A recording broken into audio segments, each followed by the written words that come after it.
Hello, Galaxy. I'm Chris Pirillo, and if my internet speed seems good to you, it's because I'm wired. Now, you're probably watching me on a wireless connection. I'm guessing. Maybe you're wired. I don't know. It would seem that I'm wired, but I'm actually drinking decaf. I switched to decaf like 2 hours ago, like last year. Wireless is getting better over time, right? You've probably upgraded your wireless network at home a few times over. You know, you went from 2.4 gigahertz to tapping the 5 gigahertz spectrum. Now we've got Wi-Fi 6, and even better, tapping the 6 gigahertz spectrum, Wi-Fi 6E. The question is, should you upgrade to 6E? I would say that completely depends on you. Are we going to upgrade to 6E?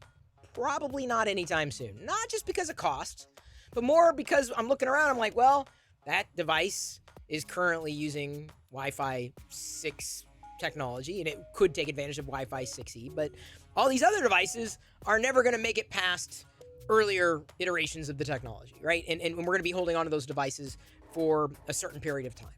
So upgrading a network for the benefit of maybe one or two machines does not make a whole lot of sense. Now, for future-proofing, absolutely. When it's time to upgrade, for sure. But just going out and jumping from, let's say your Wi-Fi 6 router or broadcast point, and jumping to 6E just because it's the latest and greatest, it may be a law of diminishing returns. You have to ask yourself, how many devices do you have right now that can take advantage of it? Forget about the devices you're going to have a year from now, because the devices you're going to have a year from now, you could buy into that ecosystem then. You could save money at that point because, more competition, prices drive down. You've got more options. You could wait a year. So I say wait.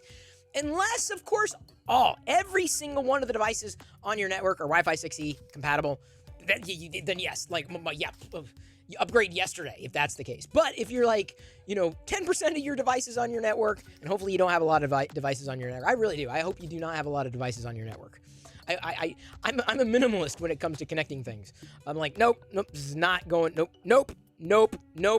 Don't need to connect the toaster. Not going to happen. I don't care if the refrigerator came with the service. It's staying offline permanently. I don't need my ice cubes to have an IP address. Thank you very much. No, seriously, our refrigerator is smart, but I'm keeping it stupid. Who's the smart one now? Well, you could argue that the refrigerator is smarter than me, but I'm hopefully making a point.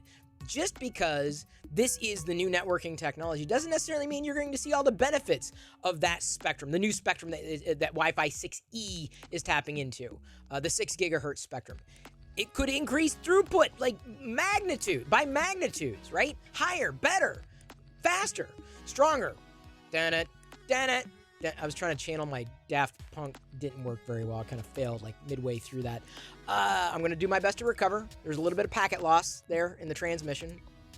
I look longingly at the future, but recognize where I'm firmly planted in the present. And unfortunately, I can tell you right now, it'd be a nice to have, but I'm not in an upgrade cycle, and I would say a fraction of the devices that we might have connected would ever be able to take advantage of it. Now, when we get to that upgrade cycle, absolutely, I'm going to push the network as far as it can possibly go. And yes, look to potentially even upgrade devices that can be upgraded to a Wi-Fi 6E standard, to the standard, if only for better throughput.